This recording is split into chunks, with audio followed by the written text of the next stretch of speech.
Durante siglos, el estudio científico del desarrollo social y de los fenómenos políticos fue prácticamente inexistente. Con el advenimiento y desarrollo del capitalismo y del pensamiento burgués, se sientan las bases de la ciencia moderna y se logra el mayor avance hasta antes de la aparición del marxismo en la comprensión de numerosos fenómenos, desterrándose poco a poco, y no sin grandes dificultades, las explicaciones metafísicas del desarrollo, de la naturaleza y de la sociedad. La ciencia burguesa, sin embargo, no llega concretamente a entender los problemas políticos fundamentales por ser incapaz de superar su contenido de clase y de escapar a un dogmatismo que le impide ver la historia como una sucesión de formaciones sociales regidas por ciertas leyes, comprender el papel de un modo de producción, la existencia de clases sociales con posiciones e intereses antagónicos, el fenómeno de la explotación como origen del capital y del capitalismo, el rol del Estado y menos aún la solución de tales cuestiones. Aún admitiendo el desarrollo y el cambio social, el pensamiento burgués se puso al margen de los cambios históricos y defensor al concebir al capitalismo como un sistema absoluto y eterno, y al pretender dar a ciertos postulados y rasgos transitorios un valor permanente y universal, como cuando establece que el lucro es el móvil central de la actividad humana, que el hombre es el lobo del hombre. Si bien el marxismo ayuda enormemente a comprender los fenómenos sociales, la simple lectura o aún el estudio cuidadoso de los textos clásicos no basta para entender a fondo, y menos aún para transformar la realidad concreta que nos rodea. Marx, Engels y Lenin, acaso como nadie, fueron conscientes de ello y recomendaban a sus compañeros de lucha conocer de cerca los problemas reales y no tomar sus análisis como un ejercicio académico, sino como una fase indispensable de la acción política en la que una apreciación errónea podría tener consecuencias prácticas funestas. En México, donde la izquierda no ha sido hasta ahora capaz de construir un partido que organice y dirija a los trabajadores de vanguardia y que cuente con el respaldo de la clase obrera, el dogmatismo ha sido una grave desviación, a la que no son ajenos muchos de los tropiezos de la lucha revolucionaria. Nadie podría negar que la izquierda mexicana haya contado hasta hoy con un débil apoyo de masas y ha estado muy dividida. Ciertamente, su fragmentación parecería más bien un signo de sectarismo que de dogmatismo, pero este suele ser la fuente y el origen ideológico de aquel. Es más, al igual que otras desviaciones, el dogmatismo no se presenta de ordinario en forma pura, aisladamente, viene aparejado al espontaneísmo, al teoricismo o doctrinarismo, al aventurerismo y desde luego al sectarismo. Y precisamente cuando el dogmatismo se hace acompañar de otras desviaciones, resulta más peligroso y no solamente determina el debilitamiento y aún el estancamiento, sino aún lleva a profundos e innecesarios desgarramientos e incluso a la quiebra de una organización política. ¿Qué es el dogmatismo y qué formas adopta? El dogmatismo como desviación en la lucha revolucionaria y progresista es una forma errónea de actuar y de concebir el marxismo, el materialismo dialéctico e histórico, o sea, la teoría progresista y revolucionaria que atribuye a la realidad caracteres que ésta no tiene, que recoge de ellas aspectos fragmentarios y parciales y puede incluso pretender apresarla en rígidas fórmulas prefabricadas en concepciones formalistas, estáticas y supuestamente intocables. Inevitablemente llevan al absolutismo y acaban por convertir lo que es una doctrina científica en una camisa de fuerza.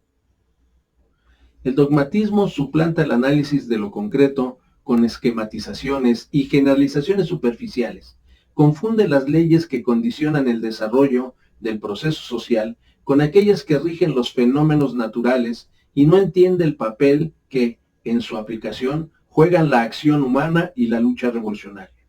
Apela a la autoridad de los textos clásicos del marxismo-leninismo como si se tratara de obras sagradas y no de contribuciones científicas susceptibles de ser estudiadas críticamente y de enriquecerse a partir del estudio creador de la realidad.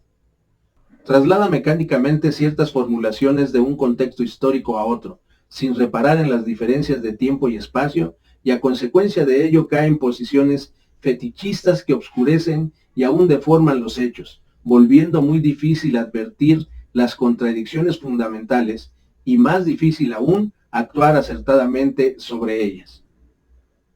No existe una forma de manifestación peculiar al dogmatismo. Sus modalidades cambian de un país a otro y de un momento a otro. Los rasgos que suelen caracterizar esta desviación son los siguientes. Confunde los objetivos de largo plazo con los inmediatos y las cuestiones secundarias con las de principio. Menosprecia el trabajo práctico, la acción diaria y aún el análisis de las condiciones concretas por no comprender el verdadero papel de la teoría. Subestima las posibles aportaciones burguesas tan solo por ser tales, en vez de enfrentarse críticamente a ellas, y descalifica de antemano a quienes discrepen de ciertas posiciones. Sugiere que la vanguardia se hereda o se toma de los libros, en vez de conquistarse en la lucha misma. Atribuye excesiva importancia a ciertas formas organizativas y tiende a considerar que las masas, por el solo hecho de serlo, mantienen posiciones políticas avanzadas, en vez de comprender que, sobre todo cuando sus luchas son espontáneas y no se apoyan en un partido proletario, caen fácilmente bajo la influencia de la ideología burguesa. Confunde el centralismo democrático con la centralización autoritaria y antidemocrática de los órganos y las facultades de decisión en los más altos niveles de la línea política, lo que con frecuencia se traduce en acuerdos arbitrarios que se imponen de arriba a abajo, que afectan injusta y gravemente los intereses y los derechos de los afectados y que entorpecen y hacen más difícil la lucha revolucionaria. Cae en la ilusión pequeño-burguesa de que las masas pueden ser ganadas fácilmente y desde fuera del movimiento obrero a una posición revolucionaria, y en vez de estimar en sus organizaciones e incluso en el partido del proletariado una genuina vida democrática, promueve la burocracia. Teme a la discusión y a la confrontación honrada y franca de opiniones y aún de discrepancias sobre cuestiones fundamentales. Impone los criterios de los dirigentes sin un serio examen y como si fuesen infalibles, y proscribe en la práctica la crítica y la autocrítica, sustituyéndolas por un burdo remedo de las mismas que vuelve imposible determinar las causas de múltiples problemas, así como descubrir y superar los obstáculos que impiden resolverlos. Se muestra incapaz de advertir y de corregir los errores propios, exagera los ajenos y atribuye con ligereza y aún mala fe a las organizaciones y personas con las que se discrepa, posiciones que no son sostenidas por ellas. En fin,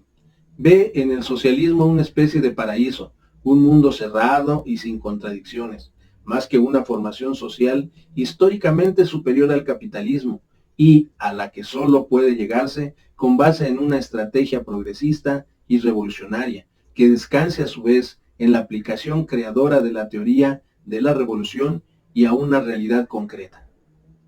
Se comprenderá ahora mejor por qué el dogmatismo suele causar estragos en la izquierda y aún pulverizar y destruir esfuerzos que ha tomado años desplegar y sostener. De ahí la importancia política de saber descubrirlo y de combatirlo con firmeza. ¿Cómo combatir el dogmatismo? Es difícil encontrar en el seno de la izquierda a alguien que no haya caído en posiciones dogmáticas en alguna ocasión. Aún en casos en que resulta difícil advertir la desviación, esta suele estar presente y por tanto hacer daño en la práctica. Por eso, para enfrentarse a ella con éxito, se requiere más que considerarla como un enemigo al que deba asestarse un solo y certero golpe, concebirla como una actividad cotidiana o en otro sentido, supone no tanto reparar en las palabras, sino en los hechos, en las formas concretas en que se realiza la lucha política y en que se tratan desde los problemas más graves hasta los más sencillos. Y al margen de las formas que adopte la lucha, lo que debe entenderse es que pocas cosas son tan importantes para atraer a la causa del cambio social a los trabajadores como liberarse de una actitud dogmática y pontificial, que por sí sola los aísla y los hace explicablemente desconfiar de quienes se dicen sus aliados y defensores. Por desgracia no existe una fórmula ya hecha con base en la cual puedan combatirse estas y otras desviaciones. En la lucha política no hay fórmulas ni recetas de las que pueda echarse mano para resolver un problema. Sabedores de ello y de que cualquiera que sea el método y el camino que se elija, la tarea de que hablamos no es sencilla. Creemos que tampoco es imposible y que, sin duda, hay ciertas acciones que pueden contribuir decisivamente a superar el dogmatismo y algunas de ellas son las siguientes. Estudiar seriamente y dando el justo peso a las coincidencias y discrepancias con otros grupos u organizaciones de izquierda. Cuidarse de no emitir opiniones ligeras y aún irresponsables sobre otros grupos o personas de izquierda, a veces puramente emocionales y fruto del resentimiento personal, pues tales actitudes solo contribuyen a agudizar problemas y a ahondar diferencias. Aceptar la discusión de tales diferencias siempre y cuando el debate se lleve a efecto con seriedad, honestidad, respeto y minucioso, y después de haber establecido con claridad y precisión lo que ha de examinarse y los métodos, condiciones y propósitos en la comparación de opiniones, estimular al máximo la crítica y la autocrítica genuinas y realmente revolucionarias.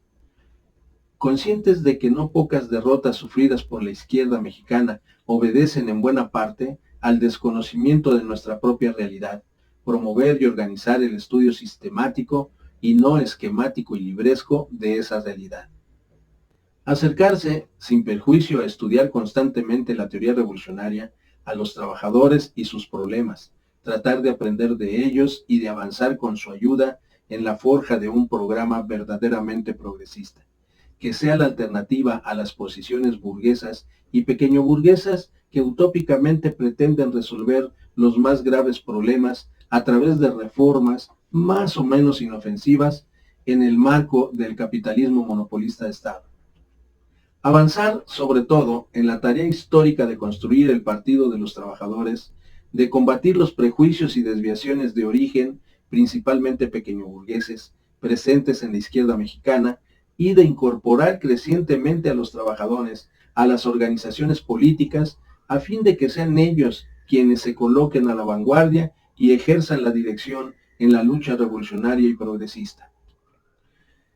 Si les gustó este video, ayúdenos entrando a nuestro canal en YouTube, suscribiéndose a este. Denle clic a la campanita para recibir las notificaciones de nuestros nuevos videos y denle like. Ayúdenos compartiendo este video para hacerlo viral. Agradecemos sus valiosos comentarios.